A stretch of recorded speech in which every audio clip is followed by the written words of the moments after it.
कबीरा खड़ा बाजार में मांगे सबकी खैर, ना काहू से दोस्ती ना काहू से बैर। कबीरदास जी का यह दोहा बहुत से लोगों में काफी लोकप्रिय है और आमतौर से लोग इसका प्रयोग करते हैं। कबीरदास ने जो समाज में व्याप्त कुरीतियां थी, अंधविश्वास थे, चाहे हिंदू के हो चाहे मुसलमान के हो, उसको दूर करने का पूरा प्रयास किया था, आलोचना किया था। परंतु आजकल तो ऐसे बाबा हो गए हैं जो समाज में कुरीतियों और अंधविश्वासों को बढ़ावा देते हैं और उनके बल पर धन कमाने और अपना रौब जमाने का उपाय कर। कबीरदास ने लोगों को सच्ची भक्ति बतलाई थी और मानव को सन्मार्ग पर चलाया था।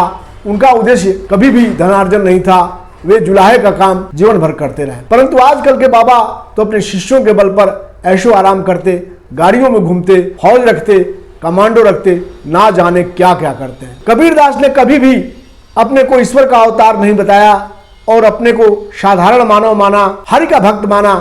परंतु आज कल के बाबा तो अपने को ईश्वर के समकक्ष समझते हैं और समझते हैं कि मैं बिल्कुल उनके पैरेलल हो गया हूं। आइए अब हम चर्चा करते हैं 2 जुलाई मंगलवार को जो घटना हाथरस जिले के सिकंदराबाद थाने के अंतर्गत फुलराई गांव में घटी थी, जहां एक बाबा जिनको भोले बाबा कहते हैं और जिनका पूरा नाम नारायण साकार हरि उर्फ भोले बाबा है, जो पुलिस की नौकरी भी कर चुके हैं और उनका असली नाम सूरजपाल है। बाबा सफेद रंग का सूट पहनते हैं और नीली टाई लगाते हैं। वह कोई भगवा वस्त्र या कोई माला वगैरह नहीं पहनते, परंतु उनके अनुयायी काफी हैं। यहाँ तक कि कोरोना काल में भी उन्होंने 50,000 का सत्संग करके शासन प्रशासन को ठेंगा दिखाया था और उनके खिलाफ कोई FIR भी दर्ज नहीं हुई थी।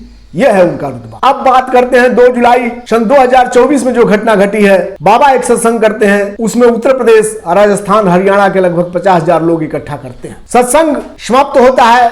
बाबा ने अपने शिष्यों के बीच यह भ्रम फैला रखा है कि जो उनकी चरण रज को अपने घर ले जाएगा और उसको अपने माथे पर या जो भी समस्याग्रस्त व्यक्ति है उसके शरीर पर या माथे पर लगाएगा, वह व्यक्ति उस समस्या से निजात पा जाएगा और रोग से मुक्ति हो जाएगी। लोगों में भ्रम इतना जबरदस्त है कि सत्संग के बाद जब बाबा चलने लगे तो लोग उनकी चरण रज लेने के लिए इतनी भीड़ में इकट्ठे हो गए और पास में एक गड्ढा है उसमें गिरते गए और लोगों के ऊपर लोग चढ़ गए।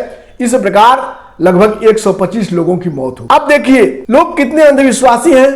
इस वैज्ञानिक युग में भी लोग यह विश्वास करते हैं कि केवल चरण रज लेने मात्र से ही समस्या का निराकरण हो जाएगा, यानी अपने बाबा को वो भगवान का अवतार मानते हैं। हमने धर्म ग्रंथों में पढ़ा है या बड़े बड़े कथावाचकों के मुंह से सुनता हूं कि भगवान के चरण रज लेने से फला भक्त का उद्धार हो गया या फला लोगों का उद्धार हो गया। परंतु आजकल के ये बाबा अपने को भगवान से कहां कम मानते हैं और इनके शिष्य भी पूरा इनकी बातों में सहयोग देते हैं। खास तौर से महिलाएं इनकी पूरी की पूरी भक्त हो जाती हैं। अब इस सफेद सूट और नीली टाई वाले बाबा का ही प्रभाव देखिए। इतना सब हो जाने के बाद कोई भी राजनीतिक दल उनके खिलाफ खुलकर नहीं बोल रहा है। अभी तक जब तक मैं इस वीडियो को शूट कर रहा हूं, पुलिस उनको पूछताछ के लिए गिरफ्तार नहीं की है, ना ही उनके ऊपर कोई दबिश दी गई है, ना ही पीड़ित व्यक्तियों या जिनके घर के लोगों की मौत हुई है उन्होंने कोई FIR दर्ज कराया है। मैं फिर एक संत के दोहा आपको उद्धृत करता हूं जो गुप्तानंद भगवान मंदसौर जिला मध्य प्रदेश के एक संत ने लिखा है। कोई करे जंतर मंतर खेल, आग जलावे चाम में, उर्मले न ज्ञान का तेल। लोग दुनिया भर का खेल तमाशे करते हैं। अब कोई दिखावे के लिए अपनी चमड़ी को, अपने शरीर को आग में जलाने का ढोंग करता है, दुनिया भर के जादू दिखाते हैं, कलाबाजी दिखाते हैं, पर अपने शरीर में ज्ञान को नहीं धारण करते, केवल अंधविश्वासों को फैलाते, लोगों को भ्रम फैलाकर अपना उल्लू सीधा करते हैं। अंत में मैं शासन प्रशासन से यह कहना चाहूंगा कि लोगों की इस प्रकार मौत न हो, इसके लिए वह कानूनी या व्यवहारिक जो भी उपयुक्त हो कोई उपाय करे।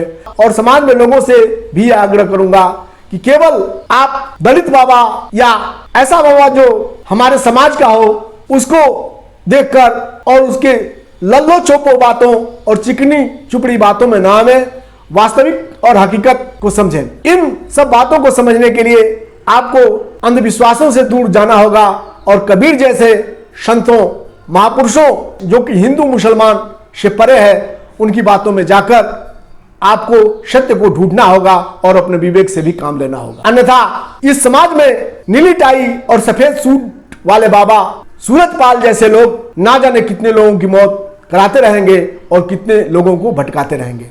धन्यवाद।